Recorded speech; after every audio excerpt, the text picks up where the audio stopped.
Hello and welcome back to Among the Silenced. I'm your host, Heather. If you're new to the channel, welcome. If you've been here for a bit, welcome back. Get the housekeeping out of the way real quick. Be sure to like, subscribe, share, comment, all of that fun stuff. For those who don't know, this is also available anywhere you listen to podcasts, as well as we are on Instagram at Among the Silenced and TikTok as well. So sorry that I missed last week. I did not mean to. I sat here and I recorded it and I was so excited because I got it done on time, and I went to go let the dogs out because they were begging to go out, and I came back down and nothing had saved and everything was gone. And then we had a tornado warning and I had a migraine. And apparently I live in Tornado Alley now, which was news to me. So it was just a week and I could not catch back up. I did attempt to re-record the night that I lost everything, but dogs wouldn't stop barking, cat wouldn't stop yelling. So I apologize for missing last week. I promise I am going to get my schedule situated to where I am weekly, and I'm hoping to get ahead one week. That way I don't have to worry if I have delays like this week. Today's case I think is really interesting, and the day that this video posts is actually going to be the 48th anniversary as well. That is one of the 7 most deadliest nightclub fires in history, and it is the Beverly Hills Supper Club fire. And I am going to be referencing this book, Inside the Fire, Beverly Hills Supper Club, quite a bit. It's by Ron Elliott. It follows Wayne Damert through the fire itself. He was there the night of the fire, so it does have a lot of really good information, and it's information from someone who was there and someone who was working there, so I feel like it was very interesting. I'll reference it a couple of times, but I will try to find the Amazon link and post it. Sorry, I'm so uncomfortable in this chair. But I will post the Amazon link for it in the description below. I got my copy at Barnes & Noble's. I am local to where the event happened, so it was in like the local section of my Barnes & Noble's. I'm not sure if it would be in yours, but I'm sure they have it online as well. But I will definitely find it and post it for those who are interested in reading more. And again, I'm going to apologize for any noise you hear. It does sound like my St. Bernard has found his bone and keeps dropping it upstairs. So if you hear anything, I do apologize. I am not going to pretend like I have any full control over the circus that lives within my home. We have 3 dogs of our own and a cat who is not aware that he's a cat, and my mother-in-law's dog is staying with us right now as well. So I apologize if you hear any barking, meowing. I'm not going to pretend like I can control the zoo. But I am going to take us a little bit back in time for today's case. If you're like me, you kind of see omens in the history of places. And the Beverly Hills definitely had quite a few, in my opinion. So we are going to take a little bit of trip back in time. So saddle up, buckle in, and we are going back to the 1920s. Back to flappers, speakeasies, bootlegging, and underground gambling. We are going to America's playground. And no, I am not talking about Las Vegas. We are going to the Vegas before Las Vegas even existed. It is a place also known as Hollywood East. Any idea where we are? Well, if you guessed anywhere other than the state of Kentucky, I hate to break it to you, but you would be wrong. That's right. We are going to Newport, Kentucky. And in the 1920s, Newport was a known popular destination for gambling, prostitution, restaurants, and nightclubs. many of which were run by the mob. Now, I am not going down the mob rabbit hole here, other than what is absolutely necessary for today's case. There is a lot of mob and gangster activity in this area, especially during this time. I may take a deep dive into it a little bit later on, but as far as today goes, I'm not really feeling the let's talk about the mob. So I'm only going to talk about what is absolutely necessary in regards to today's case. So, to get the true history of this once beautiful place that we are going to be talking about today, I do have to go down the mob lane just a smidge.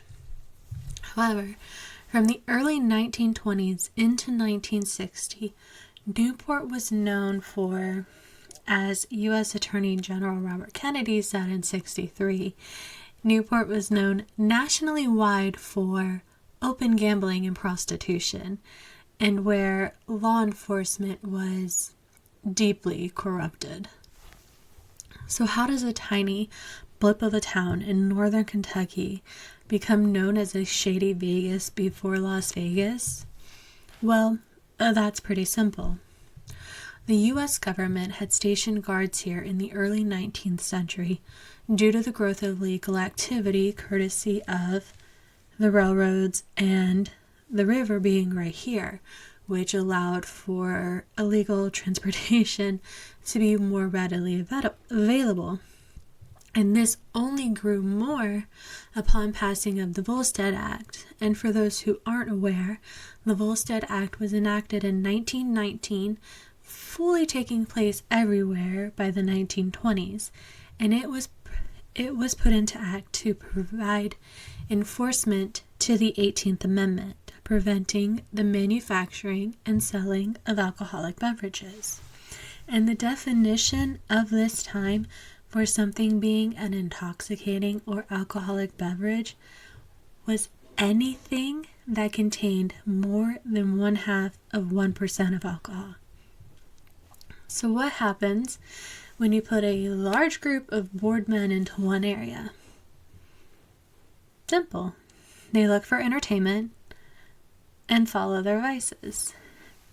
And then seeing as how some of those vices are of the more personal nature, the increase of women and prostitution to the area began to follow as well. Now, Prohibition in Kentucky made many criminals, while Cincinnati, also known as the Queen City, is just across the river from Newport. It was in charge of distributing contraband during this time. And bootleggers, needing somewhere to make their goods, settled on Newport. One of these such bootleggers was George Remus, who I won't go too deep into while he's a major player of the time, and we may look at him later. He's not a major player in today's case. So Remus's bootlegging operation during this time was massive. As a pharmacist, he could purchase bonded liquor from the treasury for use in things such as medicine and hair tonics. However, he could then divert that liquor into illegal sales, such as making moonshine, which he then distributed at first by the roads by the truckload, eventually leading to the railways by boxcar. He had paid millions, paying off police, judges, and mayors to simply look the other way in regards to his bootlegging operation. However, payoffs only last for so long, and in 1922 his operation was raided, and he and 12 of his associates were arrested, convicted, and imprisoned. One of those 12 associates was Peter Schmidt. He had been one of Remus's truck drivers. When he had been released from prison, he had used the money that he made in his part of the bootlegging operation to purchase a hotel on Monmouth Street. And for those who aren't familiar with the area, Monmouth Street pretty much runs the length of Newport from north to south. And he named this hotel the Glen Hotel. So Schmidt didn't necessarily leave his illegal ways completely behind with this legitimate business. Initially, he offered illegal booze for sale to his patrons, as well as a few slot machines to amuse them. The Glen Hotel also became a rather infamous hideout for organized criminals from other parts of the country as well. One of Al Capone's own gunmen, Dave Jurgis, had even hidden at the Glen Hotel for a while.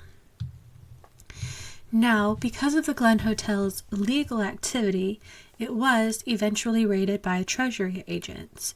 And during this raid, Schmidt had even shot a federal officer, which earned him another 5 years in prison. However, Schmidt had big plans for Newport, and upon his release from prison again, he began to bring those plans to life. He expanded the Glen Hotel. It was a smaller scale persuasion, but he began to grow it like the more elegant gambling venues in New York, Cleveland, and Florida at the time. He then purchased a former speakeasy 3 miles south of Newport in Southgate, the old Kentuck Inn. Now here is where our case really begins, because Schmidt completely refurbished this old club before renaming it the Beverly Hills Club. And he opened it as Newport's premier carpet joint. And for those who aren't aware, a carpet joint is really just a really cool way of saying a fancy decorative casino. The Beverly Hills Club was an unqualified success, which, being a successful place at this time, caused some other problems, one of which being the mob. The Cleveland Four, which was a part of the mob from the Cleveland Syndicate, it was their go-to guys of the Cleveland Syndicate, tried to buy the Beverly Hills Club or even take Schmidt on as a partner. Now, at this time, Schmidt was having absolutely nothing to do with the mob being within the Beverly Hills Club. So, with the mob not being accustomed to hearing the word no, the Beverly Hills Club ended up with its first of many hardships. And this one was in the form of a fire. With the aid of some cans of gasoline, money exchanging hands, the Beverly Hills Club was set on fire February 2nd of 1937. The caretaker, his wife, and their 5-year-old niece were the only ones in the Beverly Hills Club at this time. Sadly, due to the lack of fire escapes on the second floor where their niece was staying, she became the sole victim to this fire. Now, this fire and her death did not deter Schmidt in any way.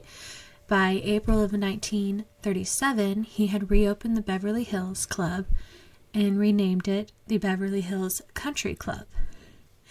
This opening party hosted governors and politicians from 4 different states. It had lavish crystal chandeliers, oak paneling, plush blue carpets, and a gilded gold leaf pattern wallpaper. So very, very much of this time. And this appeared to everyone as a phoenix rising from the ashes, which only caused the target on the Beverly Hills Country Club and Schmidt to grow. By the summer of 1937, the Cleveland Four was not done trying to get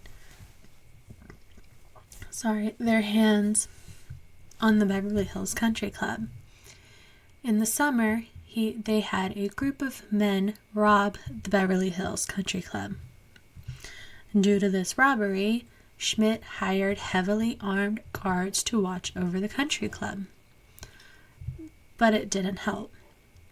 The harassment from the mob just continued. Schmidt even went as far as reaching out to competing organized crime groups in Toledo as possible partners and protection because he was against the Cleveland Syndicate getting their hands on his club.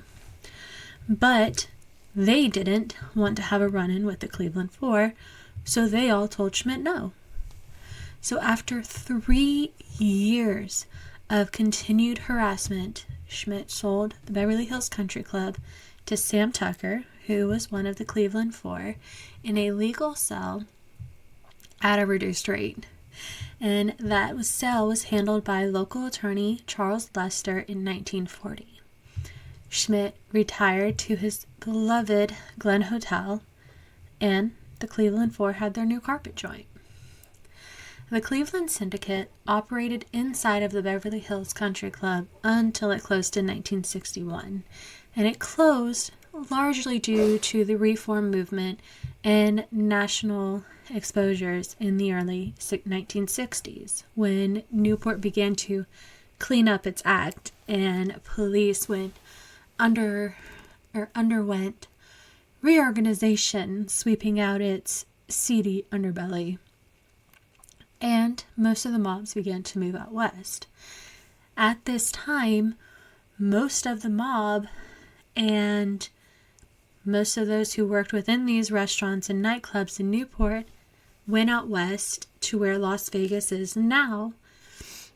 So the population here in Newport actually was almost cut in half with this reform. So the Beverly Hills Country Club was sold in 1969 to H. Weil Ullner when it was reopened for only 2 short months before failing. By December of 1967, the Beverly Hills Country Club was sold once again, and this time it was sold to Richard Schillings for $420,000. Schillings had a massive dream for the Beverly Hills Country Club. He wanted to not only return the club to its former glory, but far exceed it. He spent $3 million on this dream, and it wasn't without its own challenges, one of which the Beverly Hills Country Club had already overcome once before. On Monday, June 22nd, 1970, the Cincinnati Enquirer headlines read, $700,000 fire destroys Beverly Hills nightclub. The article stated arson was being investigated as the cause of the fire early Sunday. The fire chief, Ray Munich, estimated the loss at $700,000. However, the club's manager, Lee Ranzel, said it would easily be $1 million. 7 firemen were injured in this fire. None were seriously injured. 5 suffered nail punctures, 1 wrist burns, and another suffered from smoke inhalation. State police arson investigators were called to investigate to determine what the cause of the fire was. While the chief gave a no-comment reply to reporters as to what he thought the fire was, Schilling's son Rick was quoted saying his father would try to put it back together again. While the chief was giving the Newman a tour of the damage, he stated he was reasonably sure the building was insured, but not for how much. Firemen, according to the article, did manage to save most of the new construction surrounding the gutted central area of the building that was currently undergoing renovation. Chief Munich said they were going through the night's events and stated that workers left at 7 p.m. on Saturday, locking all of the doors and turning off all of the electricity. At 3:17 a.m. on Sunday, Fort Thomas Police Lieutenant Donald sprung and observed smoke coming from the club, at which time he alerted the fire department. Chief said, "We got there just a couple of minutes later, and flames were shooting out of the roof," adding, "It had at least half an hour start on us."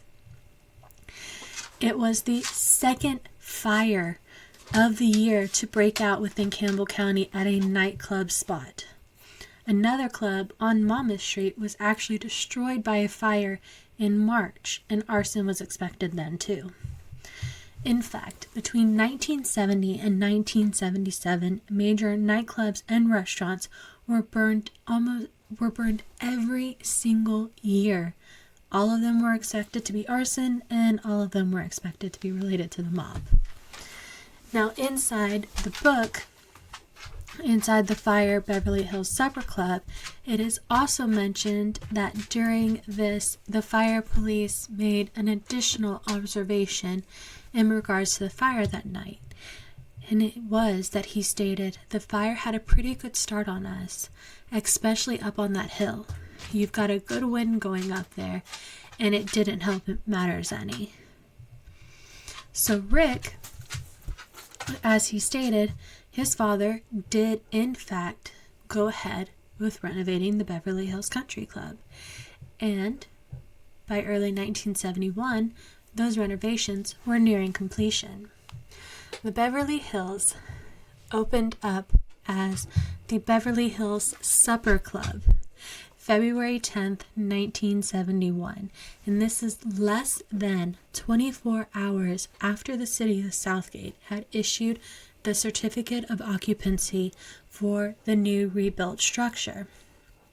The entrance of the Beverly Hills had a beautiful spiral main stairwell, which at the time of the opening was a violation of city, state, and federal fire safety standards, a fact that was unknown by the owner Schillings, the architect who did the reconstruction, and the Southgate building inspector who was sent to approve the plans. Thankfully, this teeny not so little fact was not missed for long. It was also pointed out in a rather grand way. On February 26 of 1971, 16 days after the grand opening, the Cincinnati Enquirer had yet another headline regarding the Beverly Hills. And that was, "Beverly Hills Supper Club, a safety risk, state says." Summing it up, the article stated a few unsafe things about the Beverly Hills Supper Club. The fire marshal had not given final approval of the building prior to opening due to deficiencies in the stairwell enclosure, insufficient number of exits, and half of the interior furnishings were not fire resistant, which was a requirement at this time. Within a month of the club opening, Schillings was called to appear before the Campbell grand jury as a result of the article on the club's safety. While these hearings are always secret,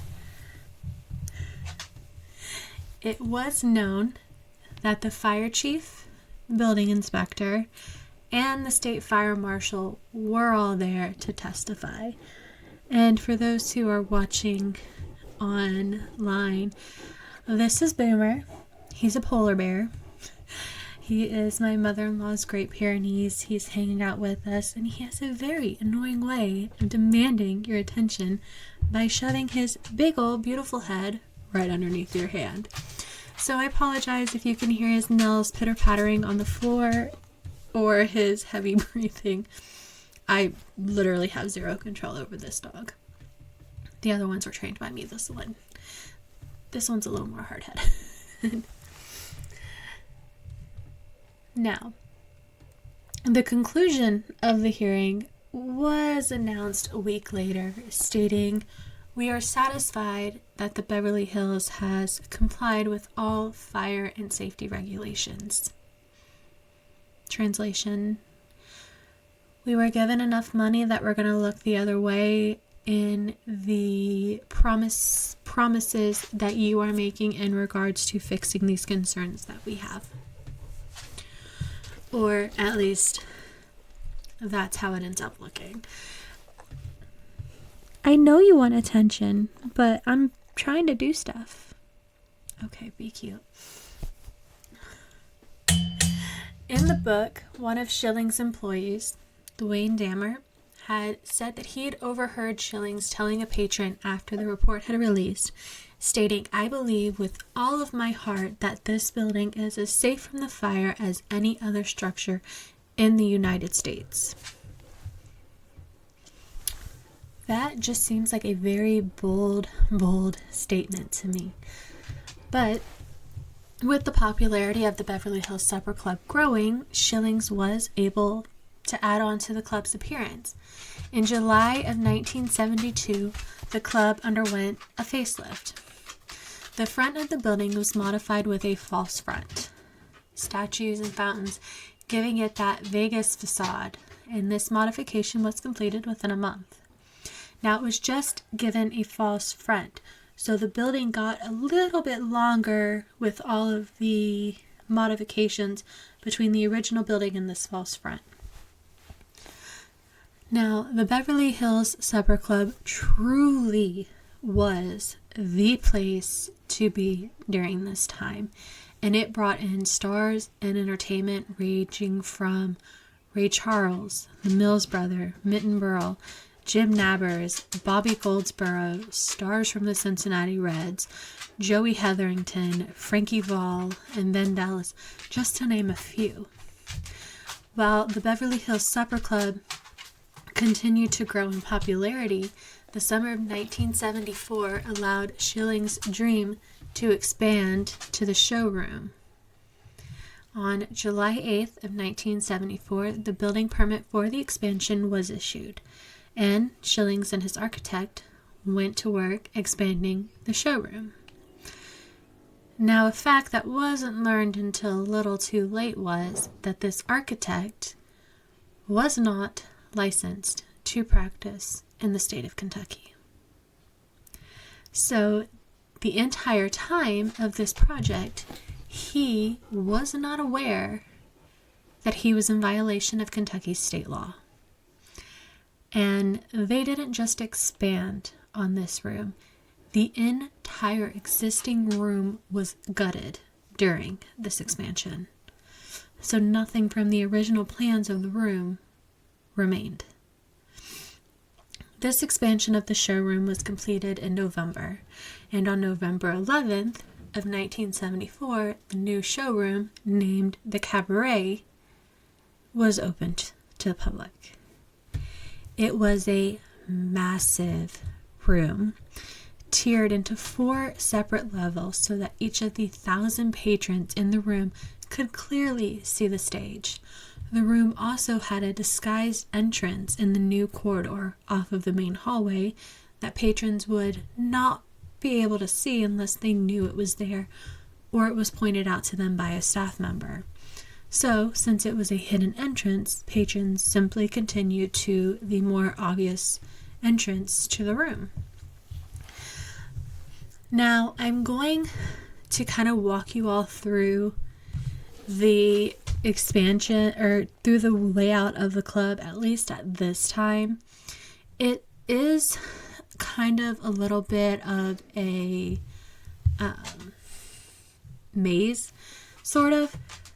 It's more of a, you've got one way to get there and you kind of have to go through other places to get places kind of situation. It kind of gives me Winchester vibes, just with you only have one certain path to go to get to places. So I'm going to try and explain it to you all. There actually is the floor plan inside of the book, and that's what I'm going to use to explain it. I will post these photos online so that you can see them yourself, because that, if you're more of a visual person, that might help you. But with this, you walk in the main room of the club, where you enter the foyer. To the left of the foyer is the coat room and a mini storage room, a gift shop which sold dresses and cute things like that. Directly to the right was a men and women's restroom. And then right beside that is the stairwell that leads to the second floor. When you keep going further, you enter the main bar of the club. To the left of the main bar is the cafe room, which was a circular dining room. And then through that circular dining room, you could head into the kitchens, the other set of stairs that led down to the basement, which that side of the basement was used for trash. Continue through the kitchen, you can get to all of the other rooms throughout the club, as well as the workers' hallway. Now, there was one hallway that patrons could use within this club. It was a hallway that ran north to south of the club. Going down this hallway, you have a storage room underneath the stairs. Then you have another set of stairs that led down to the basement. That side of the basement housed the AC, the water heater, all of the electricals. The first room that you would come to walking down this main corridor was the Viennese room. Now, the Viennese room could be subdivided into 3 separate rooms, all of which shared the same entrance. Well, not entirely true. 2 of the rooms would have shared the same entrance. 1 did have its own door. Now, the Viennese room was equipped with its own personal bar, and then at the back of the Viennese room led to a storage room where they stored the table, chairs, all of that, and that room actually connected to the showroom at the end of the building, the new beautiful cabaret room. If you continue down that hallway, to the left, halfway down, would be the Empire room, which could also be accessed from directly behind the main bar. And it was a ovalish shaped room, and it was the second showroom of the club, not quite as big or beautiful or grand as the new cabaret room. Now, continuing down this corridor, you pass just the wall where the storage room is for employees, another set of men and women's restrooms. You would pass the entrance of the workers' hallway that led them to the kitchens through the rest of the club. And then finally, when you get to the end of this insanely long hallway, you get to the cabaret room. Now, patrons could not see the first entrance to the cabaret room, which would lead down a small hallway between the storage room and the cabaret room. And then if you continue down that tiny hallway, it did lead out to a door out the main exit. So they would continue further down this insanely long hallway, almost to the complete dead end, where there were 2 sets of doors that led in and out of the cabaret room. At the very end of the hallway was an exit door that led out into the gardens. To the left, at this insanely end hallway, you have the garden room, which, like the Viennese room, could be subdivided into 3 separate rooms, all of which shared one entrance that patrons had access to. There was another one, but it was primarily an employee access due to it being through their main hallway. And then if you continued out through the garden room, you had a chapel to the right, and a gazebo to the left. Now, the club was actually 3 stories. So you had the basement, which left side was primarily used for garbage. Right side was where all the electrical was housing. And then you had the second floor. The second floor was the crystal rooms. And it was a large room area. Large rooms on either side of the floor, which were subdivided into 3 separate rooms, each of which had their own door. It was directly at the top of the beautiful spiral staircase, so it did overlook the foyer when you were up there. It had a access door to the roof, as well as if you continued down their little hallway, it led you to the workers' stairs and elevators, which led up and down from the kitchen. And then, of course, you had the part of the roof on that second floor. Keep in mind that those rooms were not very large. So, and one thing that they did tell about in the book that I couldn't find anywhere else, and I believe it because it was from one of the employees, was that one night working in the club, the owner's son and one of the employees, well, a couple of the employees, noticed that there was a lot of smoke in the Viennese room. And upon inspection down in the basement, they had noticed that a small fire had started because the AC's pulley system had frozen and the motor was still spinning, which caused the belts to burn and a fire to start. So the owner's son extinguished the fire with a fire extinguisher, and since no one outside of the Viennese room knew of anything that happened, no one ever notified the fire department of this fire. And no work was ever done or reported in regards to this fire outside of fixing the unit. So if you're keeping count at home, this is not one, not two, but 3 separate fires in regards to this club. And this is the second fire of this club since it's been in Schilling's ownership. So if this doesn't seem like a bad omen to some of you at home, I don't know what else does.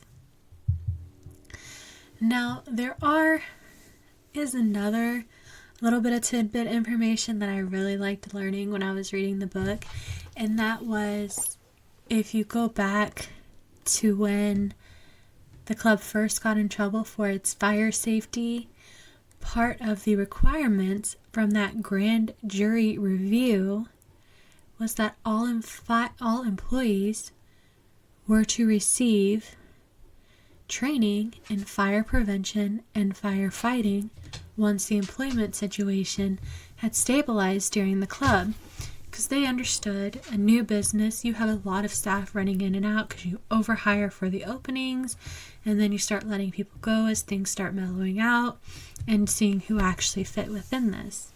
So since at this point I've thrown some dates at you, it is now 1974 when that fire that they came across in the AC units happened. The club was opened in February of 1971. It has been 3 years since the club has been opened, and not a single employee had been trained in fire safety and fire prevention at this time. I'm pretty sure it doesn't take 3 years to stabilize your staff in order to train them in fire safety and prevention. Most companies train you within the first week in that. But the club was still doing phenomenal, and with the pressure from patrons for more dining room space, a new room underwent renovations, and that was the Zebra Room, which was the small room underneath the stairs that employees used for storage. It was turned into another dining room in the late 1975. This once small storage space was turned into yet another dining room, and this room was designed and built without any professional help. There was no building permits issued, there was no professional construction done, and there were no inspections completed of any kind. And this room is directly under the stairwell at the entrance of the club. That is directly at the entrance to the main corridor for patrons to go anywhere else in the club. And they did absolutely no inspections and had no professional assistance. Employees, as well as everybody else, learned a little too late that the uninspected wiring done in this room was flawed. And with it being enclosed directly under the stairwell, it became a breeding ground for disaster. The growth of the Beverly just kept coming, though. In the spring of 1976, expansions began yet again, and this time it was done to double the size of the garden room at the back of the club. This time, Schillings did use an architect. However, it was the same unlicensed in Kentucky one that he had used for the cabaret room. While employees noticed a glaring critical factor in their plans, no one said anything. And if Schillings or anyone else was aware of the plan that he noticed, no one ever found out. Or if anyone else knew that Schillings had known, no one was ever aware.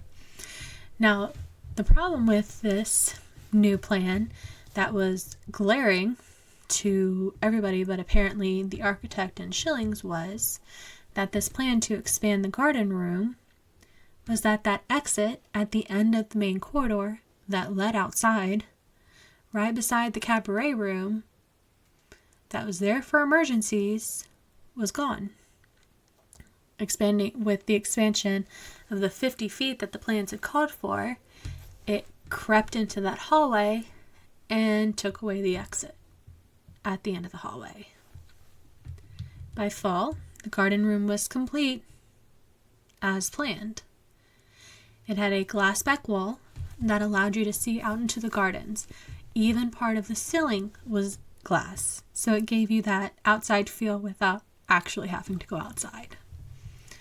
This was the last of the renovations that was done on the Beverly Hills Supper Club.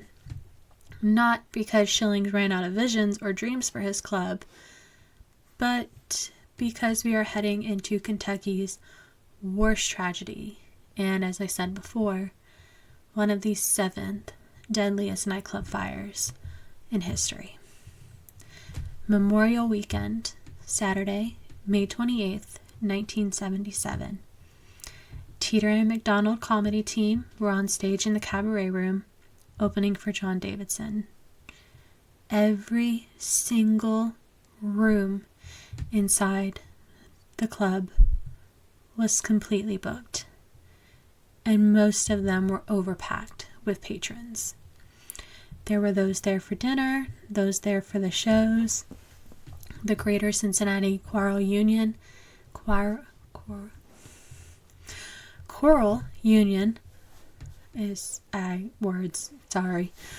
was using the Crystal Rooms 1, 2, and 3. Those rooms, which had a max occupancy of 100 people, had an estimated amount of 120 coming, and that was them underestimating the number of people that they anticipated coming. Those ladies of the Choral Union were also using the dressing rooms that were conveniently located at the top of the stairs for the small fashion show that they were doing prior to their meals.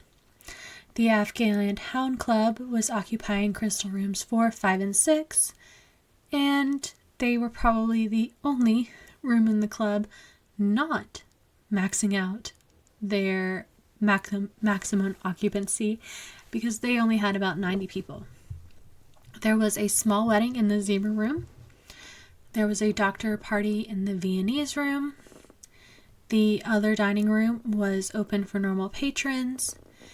And the shows were completely booked and packed in both rooms.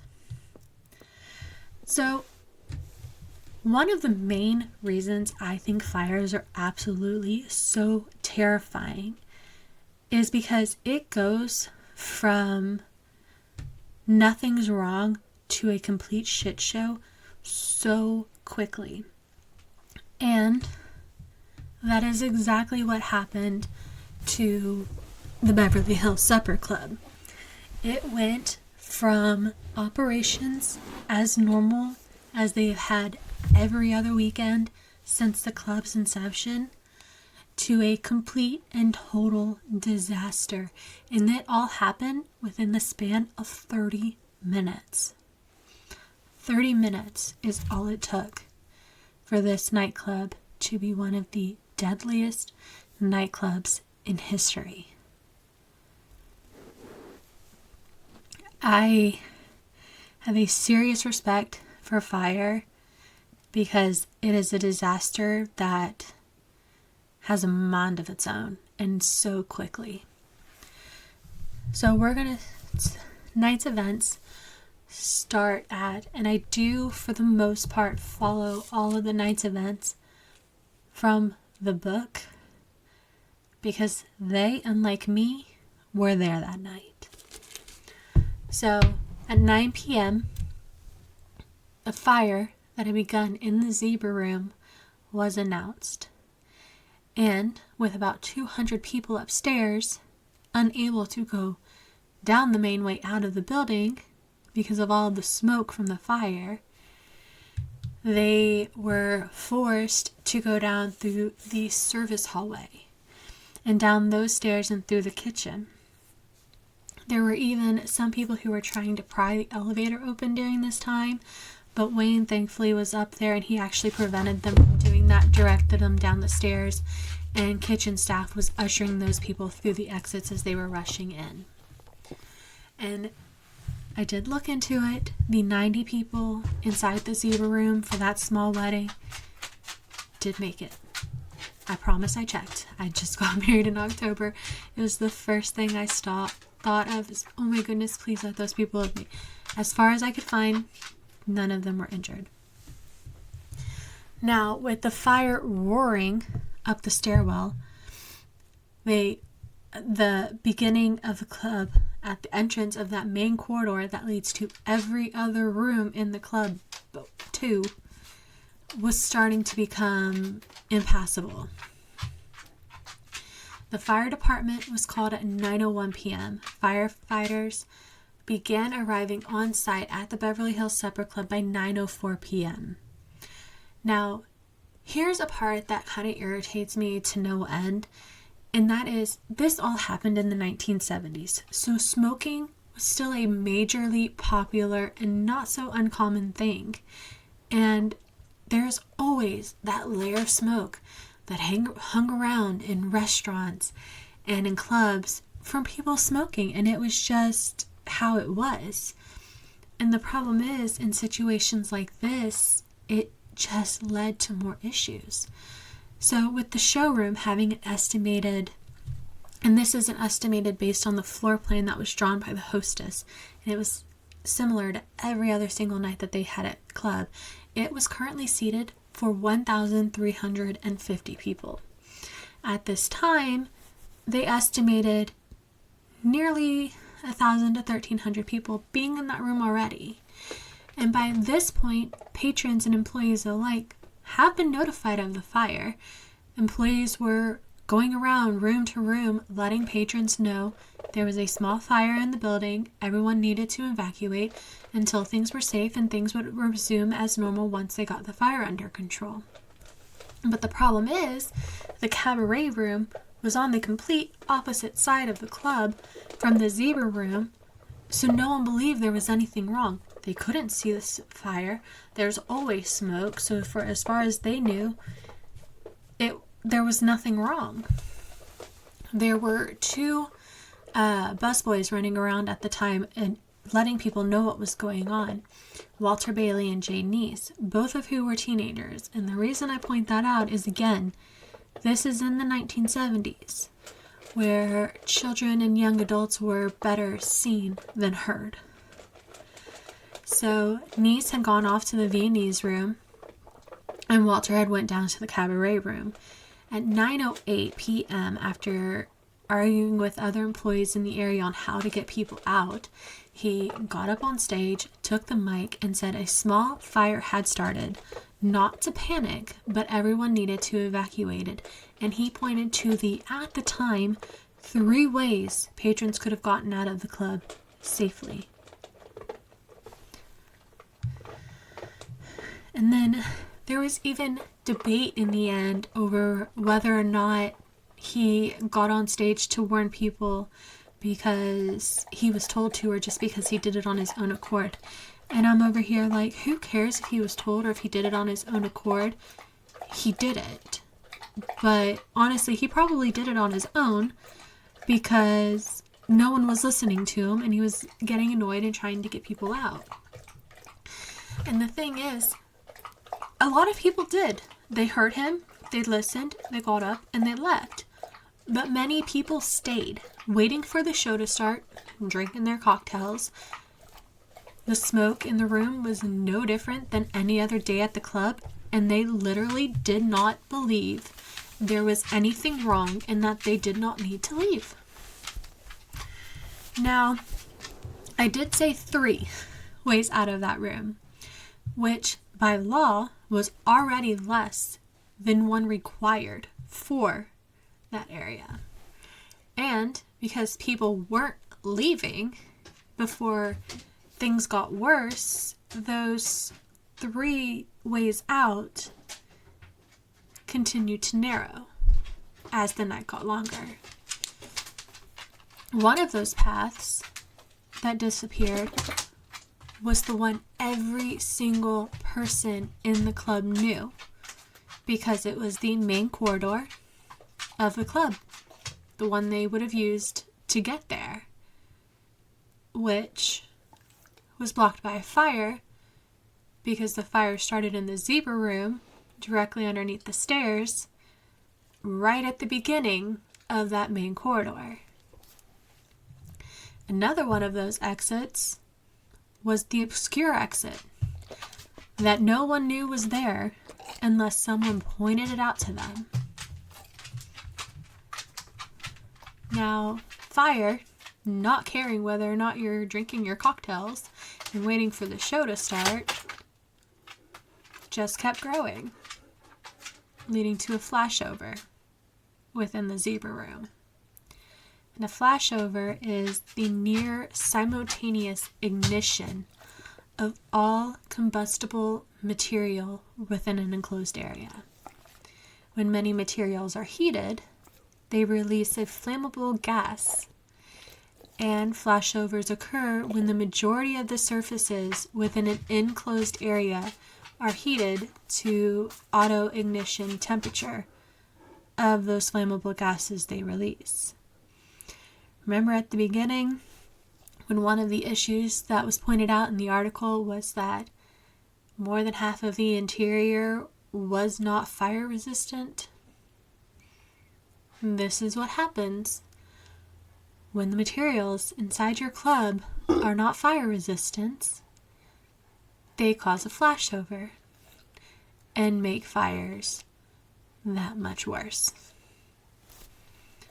The front of the club at this time is completely covered in smoke.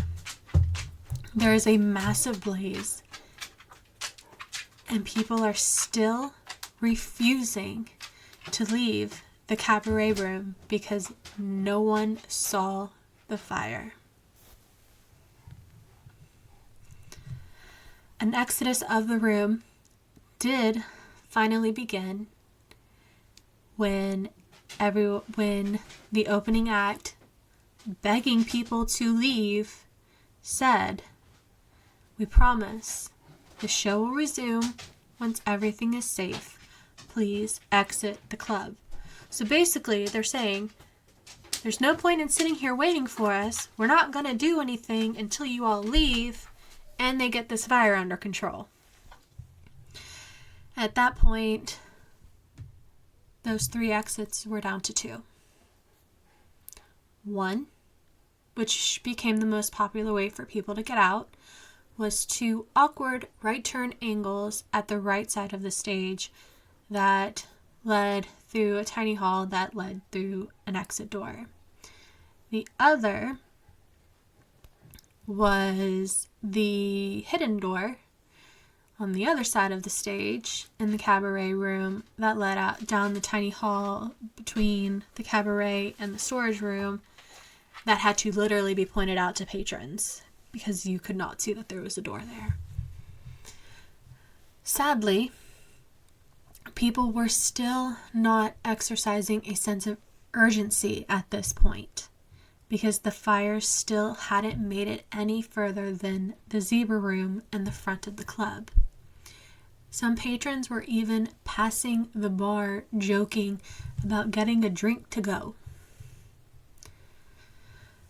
The joking and lack of urgency, however, did not remain, as fireballs began flying down that main corridor from the zebra room. The smoke was thick, black, and noxious. Lines of people trying to get out just kept growing as the escapes began to vanish. Not only were they struggling with being able to see through this thick black smoke, but all of the beautiful decorative paneling that also was not fire resistant began burning, adding to the terror of what was going on inside the club as it began to release hydrogen chloride gas into the smoke. For those who aren't aware, hydrogen chloride gas is an irritating and corrosive to any tissue that it comes in contact with. Brief exposure of the gas at low levels causes throat irritation. Exposure to higher levels can result in rapid breathing, narrowing of the bronchioles, bluing of the skin, an accumulation of fluid in your lungs, and the longer your exposure, it can even lead to your death. So people are panicked. They're breathing in this gas. They're breathing in this smoke. Their heartbeats are racing, so they're breathing it in even faster. Everyone is completely panicked throughout the Beverly Hills Country Club. And everyone is frantically trying to reach the same few remaining escapes. Now, some people, whether it was their panic or the gas or even just their own drunkenness, even went in the wrong directions, winding up in the service bar in the back, and they were still found there the following morning. The exit doors were being blocked and slowed because so many people were trying to exit the doors at once. By 9:30 p.m., the Beverly Hills Country Club was a complete and total disaster. Every fire department within Campbell County responded to this fire that just kept growing in strength at the top of the hill. Not only did Campbell County's entire fire forces ascend upon the Beverly Hills Country Club, but Boone County's Kentucky's, Kenton County Kentucky's sent theirs as well. And for those who aren't familiar with the area, Kenton and Boone County are the two counties that directly surround Campbell County. Not only did they send fire aid, but Hamilton County, which is Cincinnati, Ohio, directly across the river, sent help. Even Maysville, Kentucky, which is 60 miles away, sent firefighters in attempts to help contain this disaster. When the fire was finally extinguished, a total of 32 ambulances carried away the injured. 522 firemen and rescue workers worked hard to control the fire and to retrieve all of the injured and lost from inside the building. By 2 a.m. Sunday, May 29th, the fire was finally under control. But parts of the club were still smoldering into Monday, May 30th.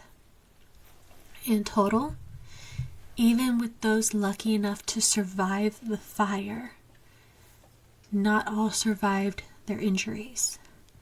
Over 200 people were injured in this fire, and 165 people lost their lives that night. The local Fort Thomas Armory was set up as a makeshift morgue, where people could go and identify their lost loved ones. National Guard members used their own vehicles in aiding the transportation of the dead to the armory. So if you look up the book, and I will probably reference it at least one more time, but there are small stories shared from the night from survivors. I'm personally not going to go into them because they're a bit rough, but if you are interested in hearing from the survivors, there are quite a few in the back of the book. Now, the thing with fires, and even all disasters, is the damage isn't over when the fire is extinguished. The Beverly Hills Country Club was completely destroyed. The basement was still intact, but it had even suffered structural damage. The NFPA fire investigations issued the following in regards to their findings of the examination and analysis of the facts of that night, and the major factors that contributed to the large loss of life from this fire. And they were as followed. The fire in the Zebra Room developed for a considerable time before discovery. The presence of concealed combustible ceiling tile and wood materials used for supports provided a fuel supply for the continued spread of the fire throughout the original ceiling and other concealed spaces.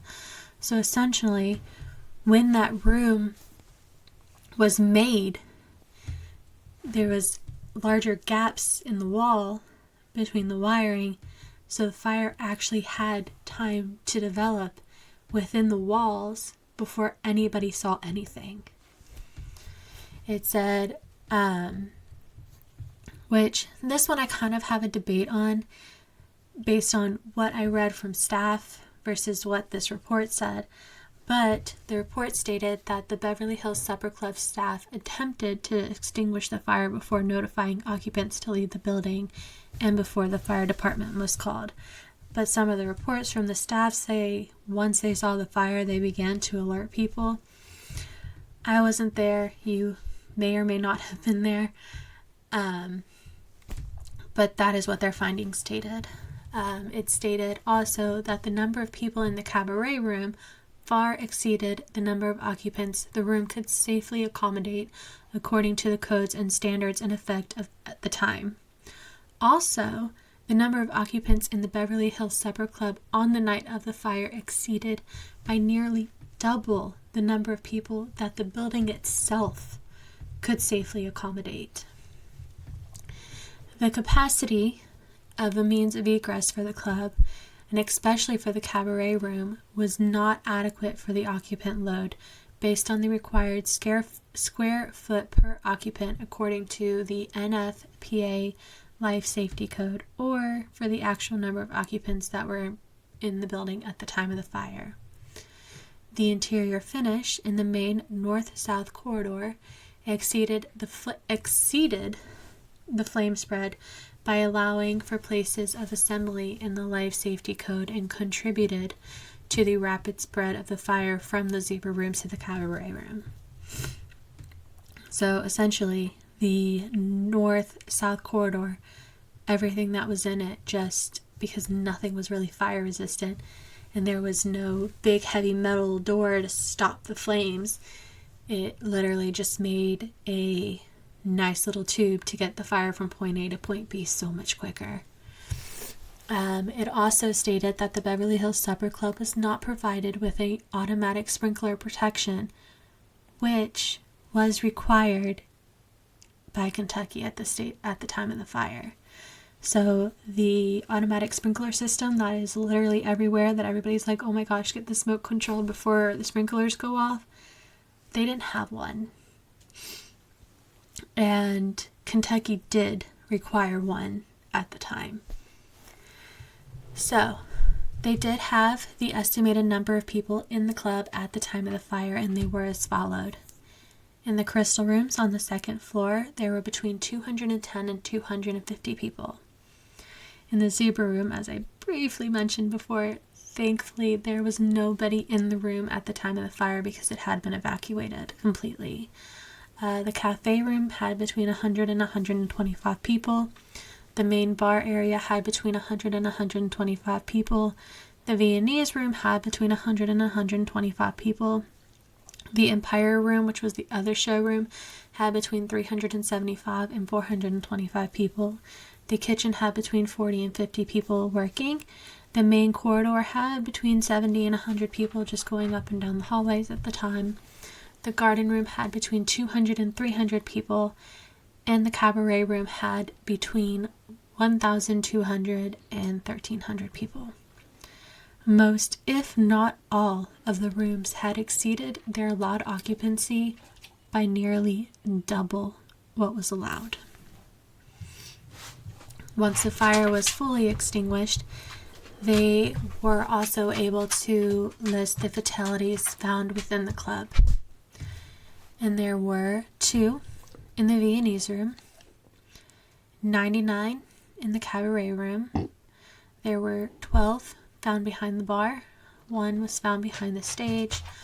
34 were found trying to exit the right side of the stage, and the remaining were trying to exit by the left side of the stage.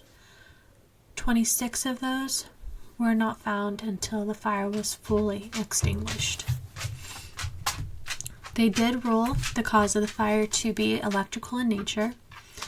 There is another book regarding the fire. I do not remember who it was by. He does have a theory that links this particular fire back to the mob. However, the rulings of this fire were that it was electrical in nature. They could not determine the exact electrical equipment, so if it was the light fixture, the switch, the outlet, or the fixed wiring, or what actually caused the heat of the ignition, so if it was like a short circuit or something like that. They were not able to determine that within their 2-week investigation. The coroner also issued a release following the fire, which mentioned a lot of all the help that came in the aftermath of everyone just trying to help get people identified and reunited with their loved ones. Again, I'm not going to go fully into it. It was a little bit long. That, and I don't feel like crying. But if you want to read it, you are more than welcome to. It was in the book, but I also do believe you can find it online. Also, following the fire marshal's release, the state police released the club back to the owners. And the investigation team moved to Frankfort, Kentucky, which is the state capital. And the investigations of the Beverly Hills Supper Club continued. They interviewed 600 eyewitnesses, including not only survivors, but patrons, employees, architects, and contractors, and varying state and city officials. They created and sent out 917 questionnaires to those who couldn't physically come to Frankfurt for the interviews, and they received 1,117 of them back, because there were those who did not receive it, weren't able to make it to Frankfurt, so they were given a copy by someone who got it. By September 19th of 1977, they compiled all of the information that they had gathered, and the investigative report was issued to the governor of Kentucky, which some of the violations of the club at the time of the fire, per the report, were the initial concerns of the club that were listed way back at the time of the opening of the article. In the article, they could not find a single record of any of those concerns being rectified. The Zebra Room, which was completed in December of 1975, the new paneling and suspended ceiling with recessed lighting fixtures was installed, and there was no permit issued and no electrical inspection made for that room. The new construction on the south side of the existing kitchen, there was absolutely no record of a building permit that could be found. The chapel that was built on the grounds also did not have a building permit issued. The total allowed occupancy of the entire club was 1,511 people, meaning that the cabaret room should have only had a maximum of 525 people within that room. It also stated that that room woefully was lacking exits, and that varying procedures had been used to estimate the occupancy of the room at the time of the fire, and those estimates based that room having 1,360 people based on the seating diagram from the hostess. And it was the same kind of seating diagram that they had been using for years. The responses from the interviews and questionnaires had 848 people present in that room at the time of the fire. And they say that this factor was a direct contributing factor to the loss of life and injury. 848 people they could guarantee for a fact were in that room at the time of the fire, when it should have only had 525 people, period.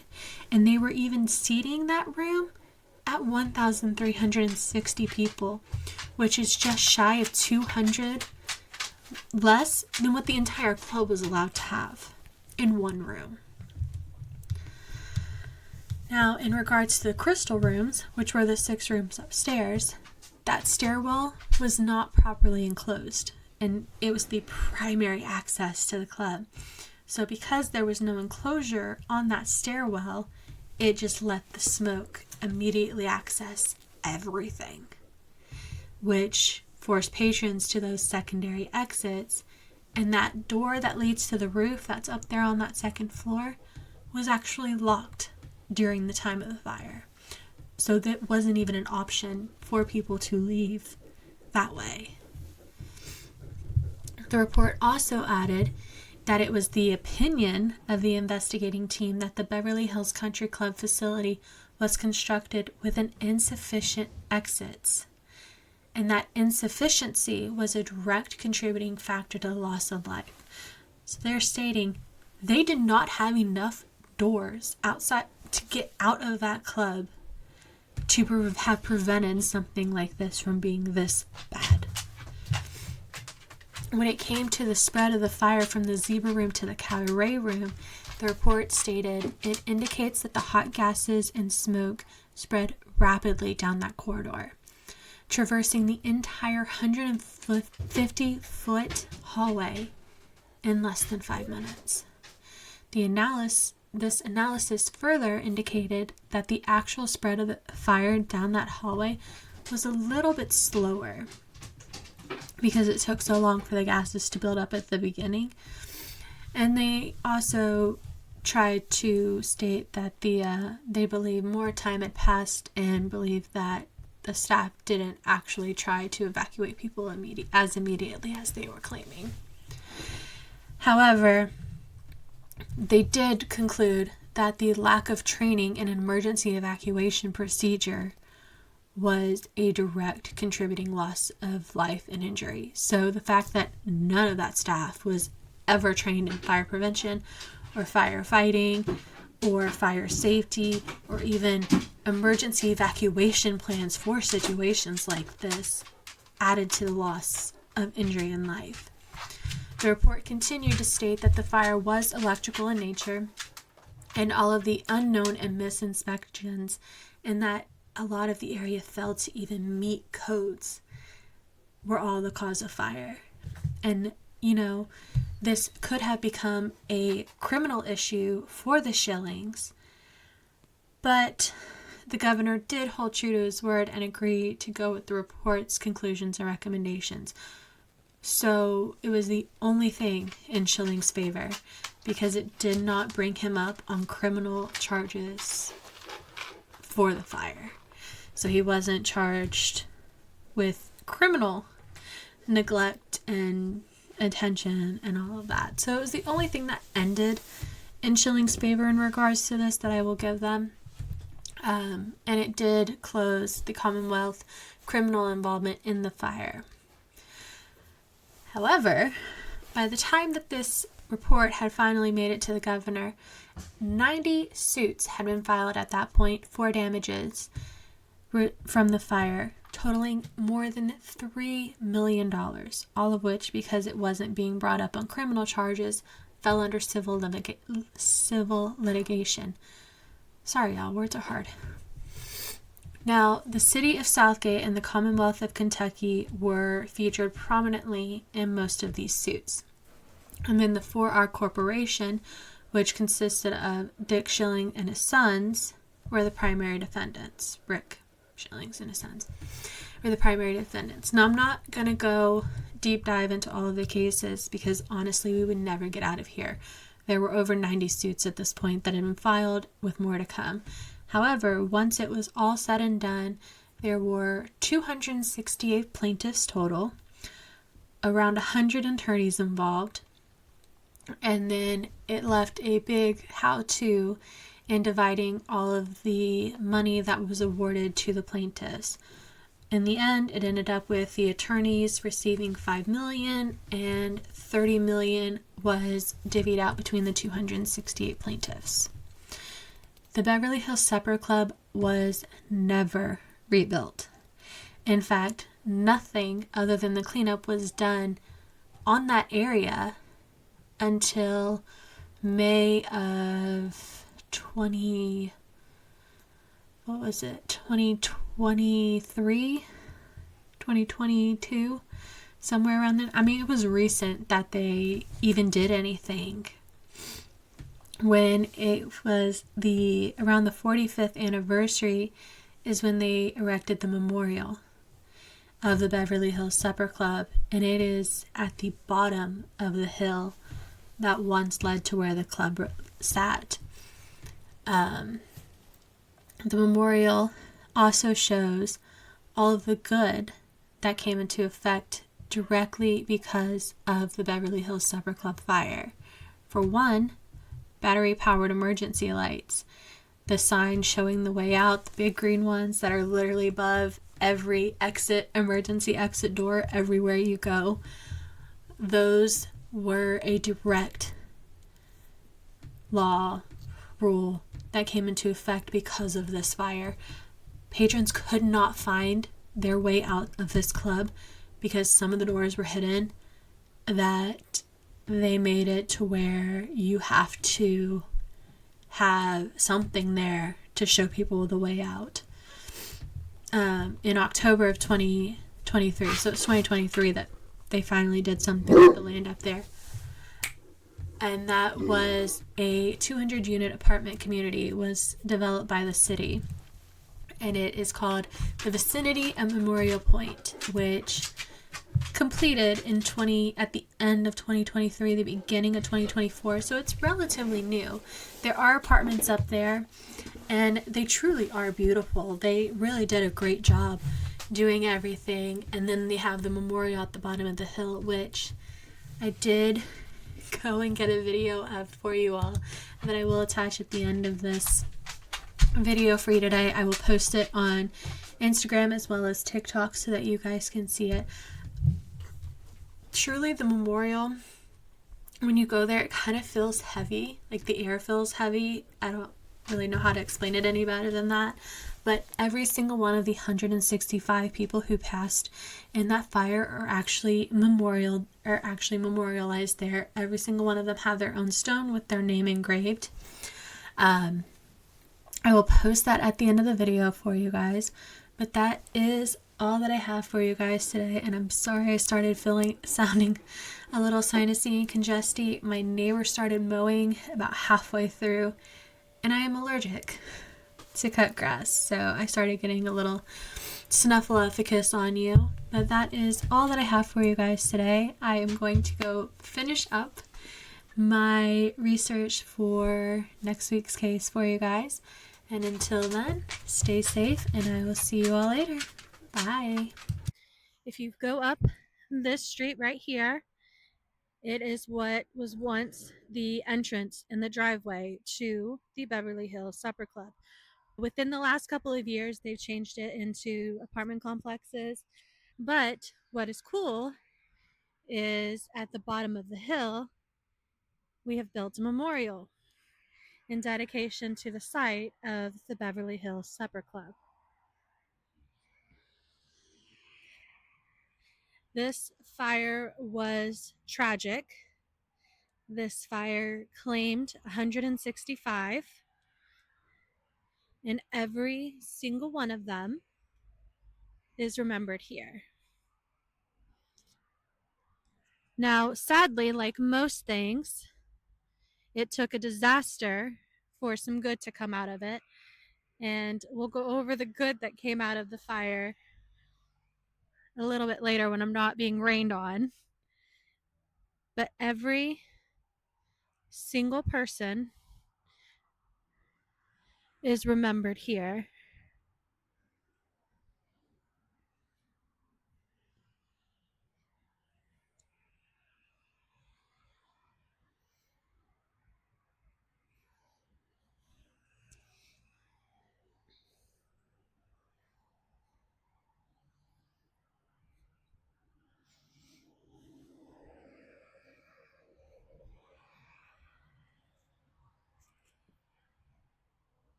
And the anniversary of the fire is coming up here at the end of May. So I felt like now was the perfect time to cover it.